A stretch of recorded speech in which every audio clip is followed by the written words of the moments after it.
बिस्मिल्लाहिर्रहमानिर्रहीम। Dear students, अस्सलाम वालेकुम। आज मैं यूट्यूब चैनल के माध्यम से क्लास 6 के बच्चों के लिए उर्दू निसाब का पहला चैप्टर लेकर हाजिर खिदमत हूँ। तो सबसे पहला यहाँ पे चैप्टर है दुआ। तो जहनी आजमाइश यहाँ पे बच्चों का मेंटल एबिलिटी उसको आजमाने के लिए यहाँ पे कुछ पॉइंट्स दिए हुए हैं, हमें उसको करना है। तो दिए गए जद्दूल के 9 खाने 3-3 दाएं से बाएं और 3 ऊपर से नीचे हैं। नंबर 1 खाने से दाएं से बाएं और ऊपर से नीचे के खानों के हरूफ से एक जैसा लफ्ज़ हामुद बनता है।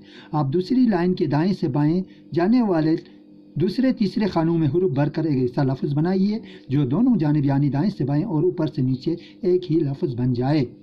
तो यहाँ पे पहला, दूसरा और तीसरा दिया हुआ है। 3 खाने यहाँ पे दिए हुए हैं। पहले खाने में यहाँ पे दाएं से बाएं की तरफ है मीम दाल हामुद, हामुद बनता है एक लफ्ज़। तो ऊपर से नीचे की तरफ पहले लाइन में है मीम दाल हामुद बनता है। दाएं से बाएं भी और ऊपर से नीचे भी, दाएं से बाएं भी ऊपर से नीचे भी हामुद बनता है।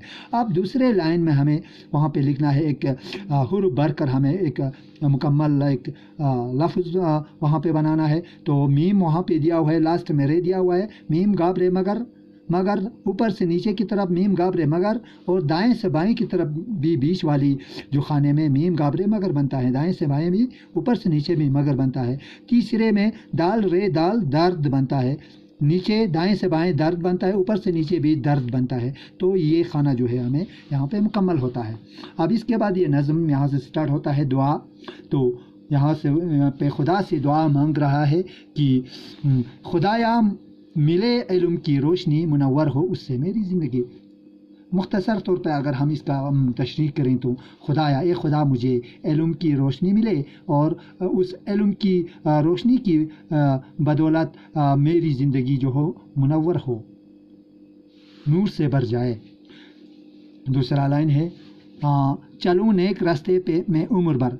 मेरी ख्वाहिश है, तमन्ना है कि मैं सही रास्ते पे चलूँ, नेक रास्ते पे चलूँ उम्र भर, ज़िंदगी भर, और हो सच्ची कमाई पे मेरी गुज़र। और नेक रास्ते पे चलकर मेरी जो है ज़िंदगी गुज़र हो सच्चाई की कमाई पर, सच्ची कमाई पर।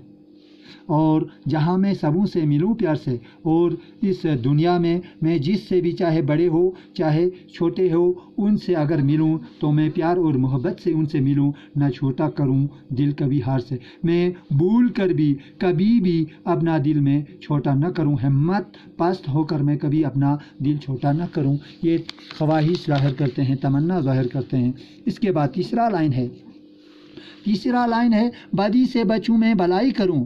एक मेरी ख्वाहिश है कि मैं हमेशा बदी से, बुराई से बचूं और मैं अच्छाई करूं, नेक काम करूं। नहीं भूल कर भी बुराई, मैं कभी भूल कर भी बुराई नहीं कर सकता हूं। मेरी यही तमन्ना है, ख्वाहिश है कि मैं भूल कर भी बुराई नहीं करूंगा।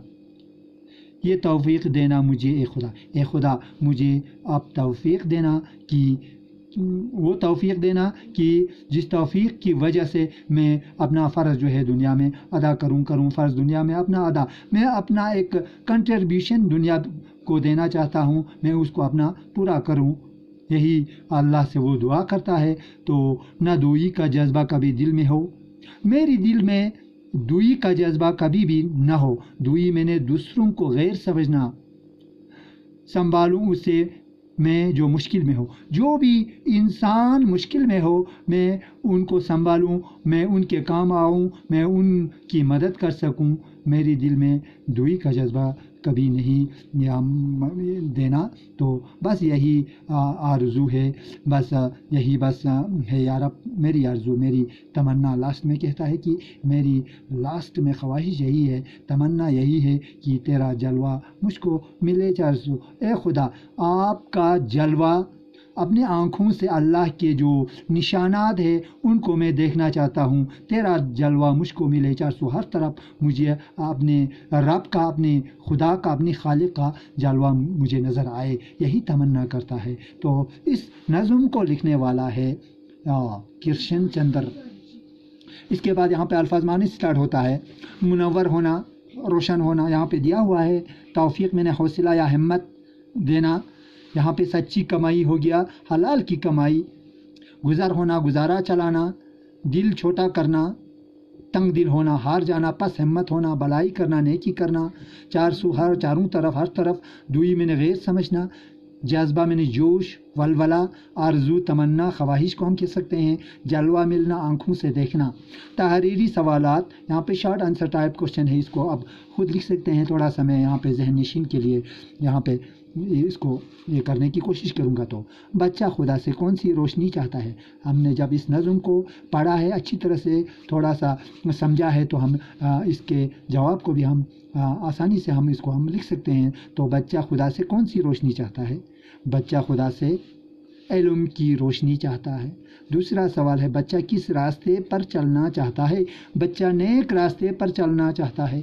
इसका जवाब जो है हम इस तरह लिख सकते हैं। तीसरा है, बच्चा कौन सा जज्बा दिल में नहीं रखना चाहता है? बच्चा दुई का जज्बा, दुई मैंने दूसरों को गैर समझने का वो जज्बा वो अपने दिल में नहीं रखना चाहता है, बल्कि वो दूसरों की मदद करना चाहता है।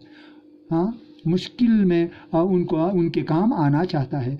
तीसरा सवाल का जवाब हम इस तरह लिख सकते हैं। तो लॉन्ग आंसर टाइप क्वेश्चन इंशाल्लाह बाद में हम इसको लिखेंगे, थोड़ा सा इसको वजाहत के साथ हमें लिखना है। इसके बाद नीचे हम वहाँ पे दूसरा पार्ट पे जाएंगे, दूसरे पार्ट पे। तो यहाँ पे है, झेल में दिए गए सवालात के सही जवाब पर टिक का निशान लगाइए। इसको हम आराम से कर सकते हैं। सबक दुआ एक नज़म है, ये किस शायर की लिखी हुई है? इसको हमने यहाँ पे अभी ही पढ़ा है, तो हाल ही है, किशन परवेज़ है। अकबर आबादी ही एक को चुनना है तो किशन परवेज़ आएगा इसमें। अब इसके बाद है दूसरा ऑप्शन, यहाँ पे दूसरा पार्ट का है, शायर की तमन्ना है कि वो जिस इंसान को मुश्किल में देखे उसको संभाले, हाथ बटाए या मदद करे। एक चुनना है तो इसमें संभाले आएगा किताब के हिसाब से, नज़म के हिसाब से। शायर इतनी सारी तमन्नाओं को पूरा करने के लिए किससे दुआ करता है? खुदा से, किस्मत से, लोगों से, बल्कि वो अपने खुदा से दुआ करता है। तो तीसरा यहाँ पे सवाल है, डब्बू में दिए गए अल्फाज से लफ्ज़ चुनकर खाली जगहों को पूर्ण कीजिए। यहाँ पे ऑप्शन 2 दिए हुए हैं, इनको हमें वहाँ पे चुनना है, एक को चुनना है, सही अल्फाज को हमें चुनना है। तो हम यहाँ पे लिख सकते हैं कि खुदाया मिले इल्म की रोशनी, अकल या इल्म आएगा नज़म के हिसाब से। देश हो उससे मेरी ज़िंदगी मुनव्वर हो, उससे मेरी ज़िंदगी, वहाँ पे रोशन और मुनव्वर है, मुनव्वर आएगा। जहाँ मैं सबों से मिलूँ प्यार से, यही तमन्ना की है उसने, सबों से, किसी से नहीं बल्कि सबों से। ना छोटा करूँ दिल कभी हार से, उसमें सही लफ्ज़ उसमें आएगा। बदी से बचूं मैं भलाई करूं कमाई या भलाई, उसमें सही ऑप्शन भलाई आएगा। तो नहीं भूल कर भी बुराई करूं मैं, भूल कर भी कभी बुराई नहीं करूं। तो बे वाला बोल और भूल है, भूल कर भी वो बुराई करना नहीं चाहता है। तो ये 2 ऑप्शन उसमें से एक को चुनना है, भूल कर आएगा। इस तरह से ग्रामर का हिस्सा है, यहाँ पे जो कवायद है, ग्रामर पोर्शन का हिस्सा है। कवायद, कायदा, कानून है उर्दू में जो होते हैं। तो सिफ़त वो लफ्ज़ है जो किसी अच्छाई या बुराई को ज़ाहिर करे, जैसे नरम, सख़त, इस तरह से होते हैं, ये सिफ़त हैं। तो अपने सबक में से हमें 5 अल्फाज चुनने हैं, जिनको चुनने के बाद हमें उस पर सेंटेंस बनाने हैं। यहाँ पे एक एग्जांपल दिया हुआ है, मिसाल के तौर पर नेक है, नेक मेरा उस्ताद एक नेक आदमी है। इस तरह से सख़त पे अगर आप सेंटेंस बनाएंगे तो ये पत्थर जो है बहुत सख़त है, इस तरह से हम लिख सकते हैं। तो 5 और या 4 और अल्फाज आपको इसी सबक में से चुनना है, सिफ़त, और उसको सेंटेंस में इस्तेमाल करना है, जुमलों में हमें इस्तेमाल करना है। इस तरह से आप लिख सकते हैं। तो ज़रा लिखिए, हमें नसर और नज़म को नसर में चेंज करना। शायर की नसर करते वक्त सिर्फ उसमें इस्तेमाल शुदा जो अल्फाज को एक ख़ास और आम फहम तरतीब में लाना लाजमी होता है, उसमें ना कोई लफ्ज़ की कमी की जाती है और ना वहाँ पे ज़्यादा किया जाता है, ताकि ये एक आम फ़हम जो है जुमला बन जाए। इस तरह से हमें नसर को लिखना है। तो पहला नसर यहाँ पे लिखा हुआ है, यहाँ पे मिसाल के तौर पर एक एग्ज़ाम्पल के ज़रिए यहाँ पे समझाया है। तो दूसरा लाइन हम ख़ुद कर सकते हैं। तो तू तौफ़ीक़ देना मुझे ए खुदा, करूँ फ़र्ज़ दुनिया में अपना अदा। इसको अगर नसर में लिखेंगे, ए खुदा तू मुझे तौफ़ीक़ देना ताकि मैं दुनिया में अपना फ़र्ज़ अदा करूँ। इस तरह से इसको नसर में लिखना है, नज़म में से चेंज करना है। नज़म को तितर बितर करने को हम नसर कह सकते हैं। उस शायर की नज़र, इस शायर की नसर लिखे, यही बात है यार अब मेरी आरज़ू, तेरा जलवा मुझको ملے 400. یہی بات ہے یا رب، اے پروردگار، اے رب، میری یہی تمنا ہے، میری یہی آرزو ہے کہ تیرا جلوہ جو ہے مجھے ہر طرف ملے، نظر آئے. اس طرح سے ہم اس کو نثر میں لکھ سکتے ہیں. تو آج کا یہ مختصر ٹاپک جو ہے ہم اسی پہ ختم کرتے ہیں. خدا حافظ. Thank you very much. Okay.